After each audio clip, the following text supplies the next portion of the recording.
Okay, this is chapter one, and it's just an introductory chapter, and I'm just going to go through it kind of quickly. There's no animations in this one, but there are some satellite imagery and stuff I kind of wanted to explain, and some other important concepts. So every week you'll get this version, you'll get a narrated version, and there will also be a PDF and a PowerPoint in case you just want to look at it for future reference.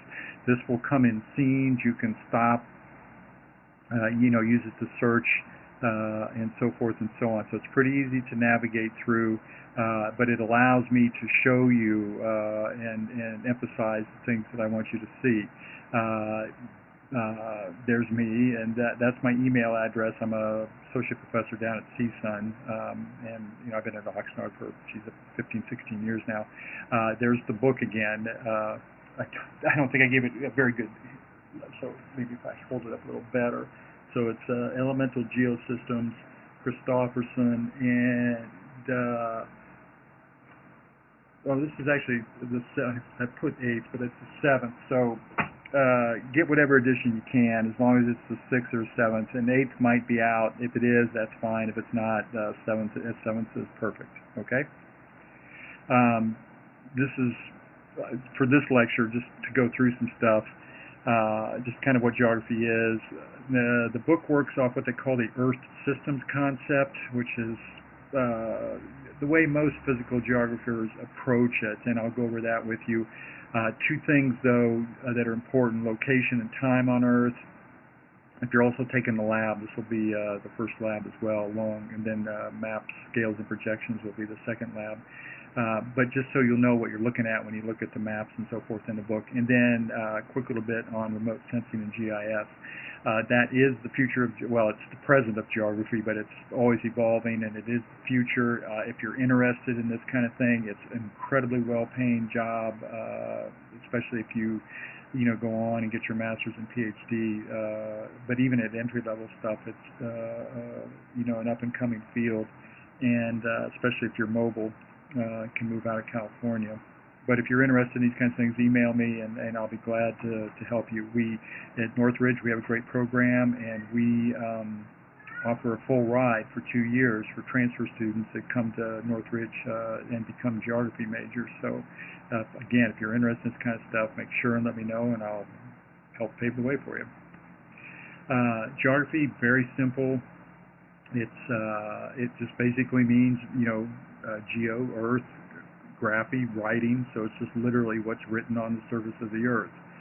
We use what we call spatial analysis. We analyze space, and I'll show you, not outer space, but I'll show you what we mean here in a second, and we do so by using, like I said earlier, and what you'll find out in the book is the Earth systems concept. Now, spatial is just the nature and character of physical space. It's things we can measure, it's interrelationships we can look at, and also the distribution. Like temperature, atmospheric pressure, amount of rainfall, wind speed. Those are all the nature and character of physical space that we can measure, and the book talks a lot about those, and it's how we divide up the world into different regions, if you will, based on distinct physical characteristics. And land cover, soils. These are all things that we'll look at over the course of the semester.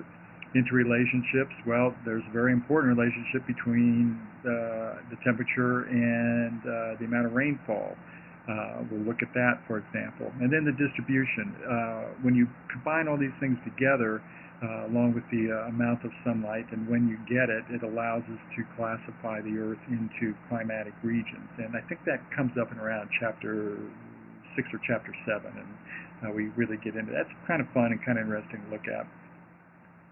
So geography, we look at the relationships between natural systems, geographic areas, society, cultural activities, and the interdependence of all these over space. We don't really get to society and cultural activities to weigh into part 4. Initially, it's just natural systems and where they are in terms of geographic areas. Okay. But later on, we'll talk a little bit, especially with climate change. Those play a very important role in society and cultural activities, but they're all related. Okay, so what happens here affects everywhere, as we'll see. Now, what we're studying is physical geography. It's the spatial analysis, the nature and character of physical space, of all the physical elements and processes that make up the environment. There is a human geography that, just substitute the word human there, but it's very different and looks at very different things. But again, the two are closely related.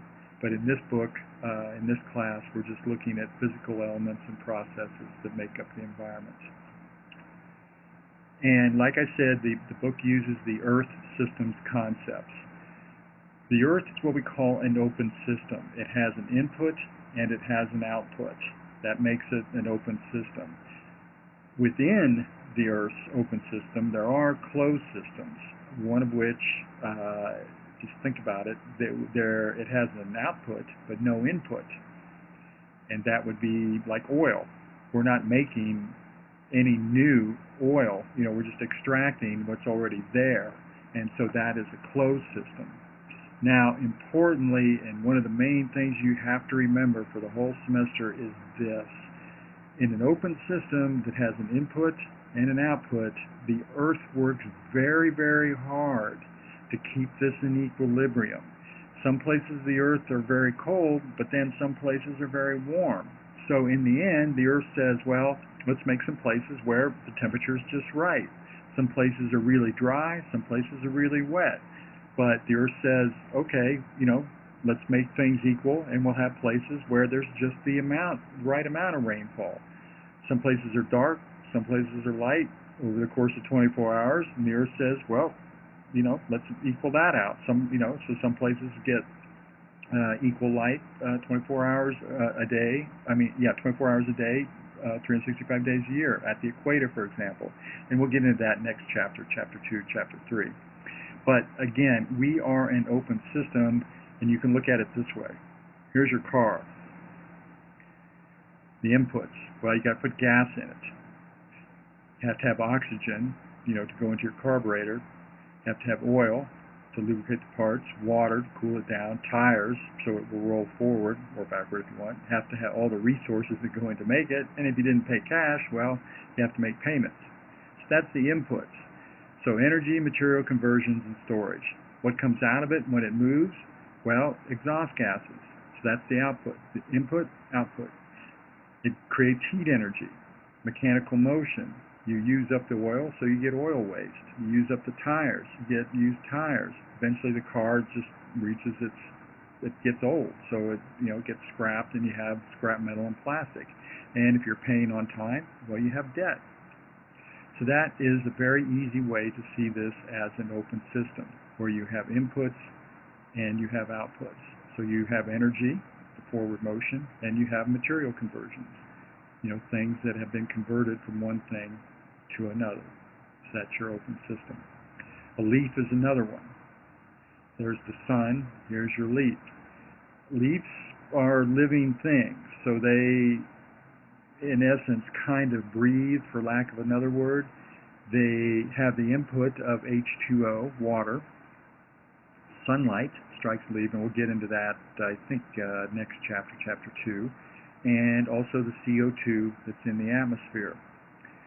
So when it inhales that, absorbing the sunlight, the CO2, and the water, it extracts what it needs in terms of food and exhales the rest. It converts the CO2 to oxygen, uses what water it needs, and then it's almost like sweating. It transpires, and it's a word we'll come across often in the text, water. So it also puts water vapor back into the air. So that's good. That's why we like lots of leaves and lots of trees, because they turn bad CO2 into good O2 and put water into the atmosphere. So that's an open system as well. Now, one way to look at this in terms of an open system is things that happen in one place, the input dramatically affects, or I should say the output dramatically affects everything else on the surface of the Earth. Mount Pinatubo erupted as a volcano on June 15, 1991. If you can see it, it's kind of over here in the Philippines. It was a huge, huge, huge eruption. Lots of material went up into the atmosphere.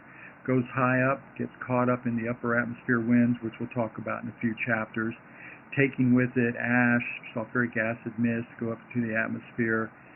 But remember, these winds then, even though it happens here, the winds spread all of this around the surface of the Earth. So about 42% of the globe was affected by this cloud.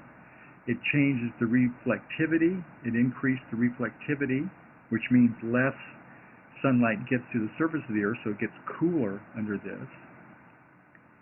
You get these weird kind of twilighty skies. The net radiation of the Earth's surface temperature decreases, as does the temperature, because of this. And again, that's part of the open system. The input is all this into the atmosphere, and the output is all these changes. Why is this important? Well, think for a minute. The industrialized nations like the U.S., and most of Europe, we put things into the air, as does China now. And while it may not affect us too much, it does affect small islands here, for example, or in the Pacific Ocean. If the ocean levels are rising, which we'll discuss in later chapters, these are islands, that maybe only have a few thousand inhabitants, but you know what? They're going to be underwater in 20 years. They'll cease to exist as countries because of what these nations have done. And again, that's the open system, the input and the output. And here's some slides that kind of show the spread of the ash cloud. So these are old, but sulfur dioxide. So red is more, blue is less. So this is the day of the eruption? No, 2 days after. So it happens over here. And so notice we're going this way. The cloud is dispersing this way. So you can see how here's Southeast Asia, here's India. So now it's moving next day, moving towards India. Now it's really spreading out, covering southern India, all this part of the Indian Ocean.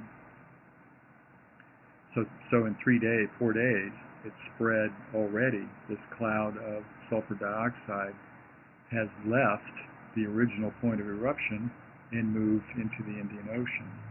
So again, it's just illustrative of how the Earth works. Something that happens in one place can affect the Earth as a whole, the whole open system concept. Now, the book breaks down into 4 parts. Atmosphere, part 1, hydrosphere, the water, part 2, lithosphere, the surface of the Earth, part 3, and then the biosphere, the living component, in part 4.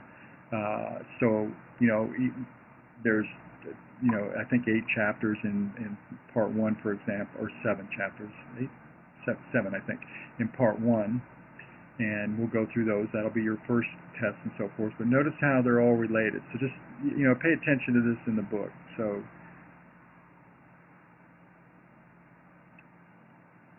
this just gives you some idea of how they're related. Your inputs, solar radiation, creates the atmosphere. The outputs are temperature and wind and ocean currents, and so forth. Water and atmospheric motion, moisture create the weather and the climate. The input, the coastal systems, which we'll look at in part 3, create coastal system outputs. That's, what modifies say the coast of California. So all these things are closely related together in the text. It's just one thing you got to understand, that we build each lecture, each chapter builds on everything that came before it. It's all cumulative knowledge, and that's why it's important to keep up with everything. Okay, so let's end right there for part 1, and then I'll talk about the atmosphere in part 2.